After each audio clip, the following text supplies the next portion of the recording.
It was the end of April, and I was moving out of my home in Chicago all the way to Nevada.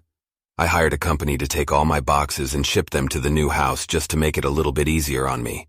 I wanted to take a road trip down there and stay at some hotels or Airbnbs on the way and just relax for a few days. The total drive would take around 30 hours, so I split that in thirds and decided I would drive 10 hours each day and stay somewhere overnight. After planning out the times, I figured that my first stay would have to be on the far edge of Nebraska. I scrolled through Airbnb looking for anything cheap as Nebraska didn't really have much to see, so I really just wanted a place to stay for 8 hours and then head back out on the road. I found a small one-story home with 2 bedrooms. Although I didn't really need the 2 bedrooms, the price was a really good deal, so I didn't mind the extra space. However, I did find it a little bit strange that they only showed pictures of 1 bedroom again. Though it didn't make much of a difference for me, so I booked it for the next night and got ready for bed in the morning. I finished packing up my car with the rest of what I had and started the drive. I left a little bit later than I had wanted to, but I figured it wouldn't be much of a big deal other than having to drive in the dark for a few hours. If you've ever driven through Nebraska, you would know that it's very plain. There's long stretches hundreds of miles long of barely any light or buildings at all. A couple hours after dark, I pulled up to the Airbnb. It was off the long empty road I'd been on and down a short gravel path. Initially, I was a little bit disappointed as it looked a lot more worn down on the outside than they had shown in the pictures. I reminded myself that I was only staying for a few hours just to sleep, so it didn't matter too much. I grabbed a couple of my bags and headed to the front door. Usually the owners leave the key in a key box and give you the password, but the store had no key box. In fact, it actually had no luck at all. It was one of those plain doorknobs you'd usually see on a closet door. I started to get a little uneasy, but I didn't really have any other options, and to stay here I opened the door and stepped in.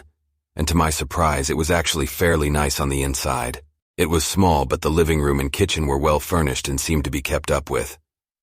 I went to the first bedroom but noticed that it too did not have a lock. Thankfully, the second bedroom did, so that's where I decided to unpack. And there was one thing that got me really creeped out about this bedroom though. Right in front of the bed on the wall was the small old doorway, maybe 3 feet tall and 2 feet wide. This was the actual picture I took of this doorway in the room. The more I looked at this door, the more unsettled I got. But there was no way I was staying in a room that I couldn't lock. I tried to open it just to check what was behind it, but it was locked from the other side. I figured the owner probably just kept some cleaning supplies back there or extra towels or something. But still, the store gave me the creeps. I was getting pretty tired though, so I only unpacked what I needed for the night and started to get ready for bed. I woke sometime in the middle of the night hearing a soft tapping noise coming from the edge of the bed. It was very subtle, but the whole house was silent. Aside from the tapping, I reached blindly from my phone on the nightstand and turned on the flashlight as quick as I could as I shined the light towards the edge of the bed. The tapping stopped. I'm not one that gets scared easily. Sure, I'll get creeped out or nervous, but never scared, but something about that small doorway on the edge of my bed in that moment made me truly scared. I jumped out of bed and turned on the lights and grabbed everything and rushed out of the house as quick as I could. It was still really dark outside and I couldn't see much, but as I was backing my car out of the gravel path, I swear I saw a man lying on the ground behind the house. I drove down the road for probably 30 minutes before pulling over and texting the owner to tell him that there might be someone in his house and to call the police. I continued down the road for a couple hours until I found a small town, and I parked in a grocery store parking lot just to get some sleep.